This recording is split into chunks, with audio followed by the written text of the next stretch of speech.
Welcome into Steelers Latest, your daily spot for all news and information related to your Pittsburgh Steelers.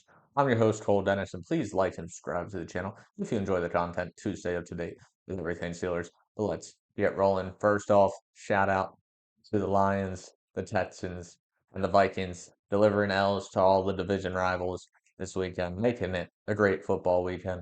But let's talk our Steelers.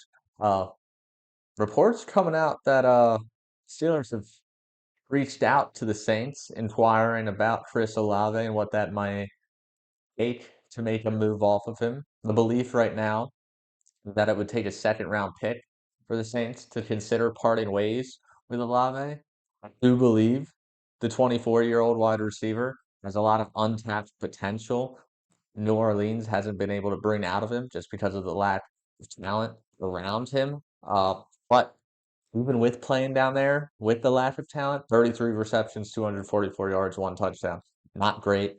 Solid numbers for a number one wide receiver. Well, really, nothing else on that offensive side of the ball is positive at all, in my opinion. The Saints are clearly already looking towards next year. They're out of everyone's race to win the NFC South or make any noise, maybe even win 5 games. Who knows? They might not win 5 games this year. They might not win 4 games this year. The Saints are that bad.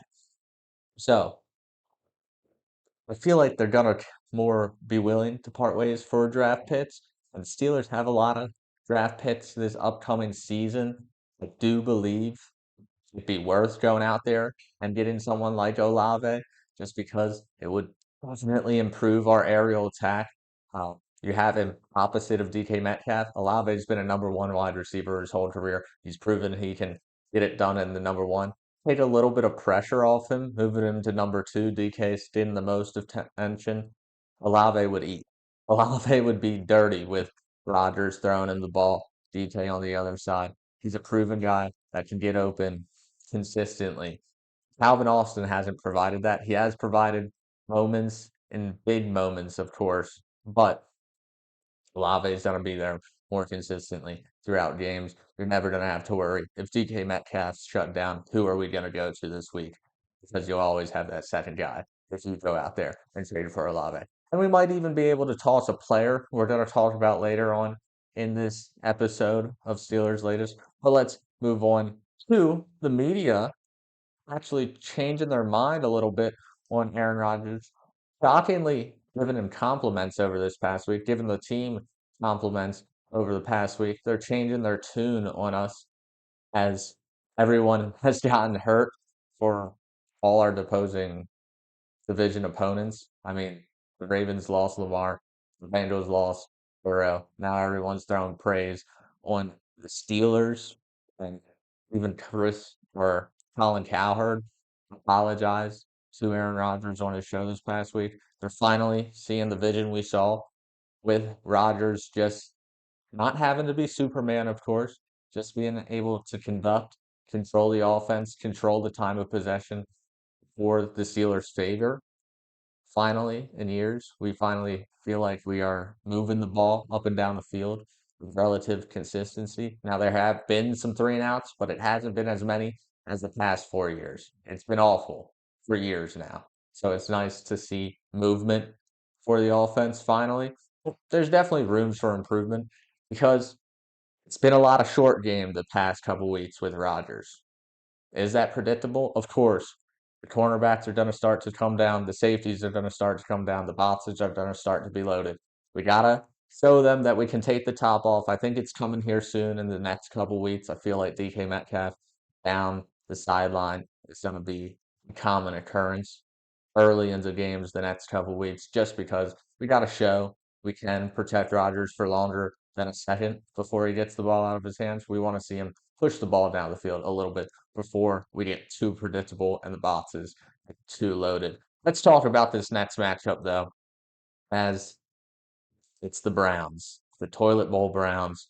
Uh, this could be a season ender, in my opinion, if we lose. And not just, of course, not record wise. We're still going to be leading the division.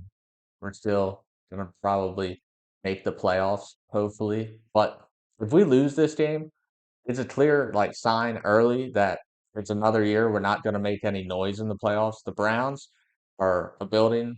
Their building's always burning down. Like it is never good in Cleveland, and this year it's pretty terrible.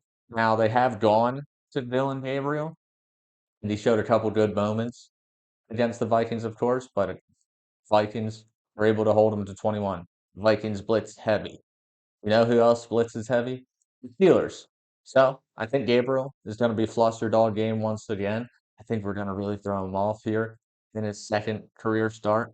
Uh, Hopefully, we don't let Miles Garrett take over the game like we have in previous years, where the defense is basically able to single-handedly win them the game, basically doing a Steeler special on us over the past couple of years. Oh my God, it really does, in my opinion, morale shot instantly if you lose to the Browns. You just know what that means to a season for us Steelers fans with how many straight Ben won. I think he was 30-1 in his career against the Browns for the longest time. So we're used to beating them.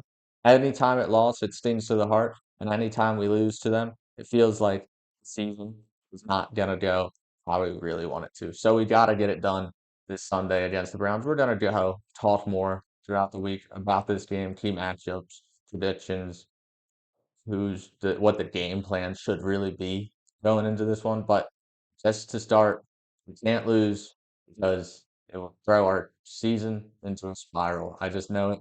It's the type of game. It's a hidden type game. Let's wrap up this show though with some return players who are coming back, hopefully returning against the Browns. They're just eyeing their return, and it's not confirmed yet, but some good reports have been coming out about these three. Joey Porter Jr., Jalen Warren, and Alex Highsmith. Of course, Joey Porter Jr., you get him back. That's a great addition to the secondary, especially losing Ramsey this past week. Having Porter back in there would be fantastic going up against the Browns. And Jerry Jeudy, who is shockingly been able to resurrect his career in Cleveland after leaving Denver. So having him be back next to Eccles and Slay would be fantastic. Jalen Warren would give us the two-headed backfield of him and Gainwell, both dynamic running backs. Gainwell hopefully getting more snaps after that great performance in Dublin against the Vikings, over 100 total yards. Fantastic performance, 2 touchdowns.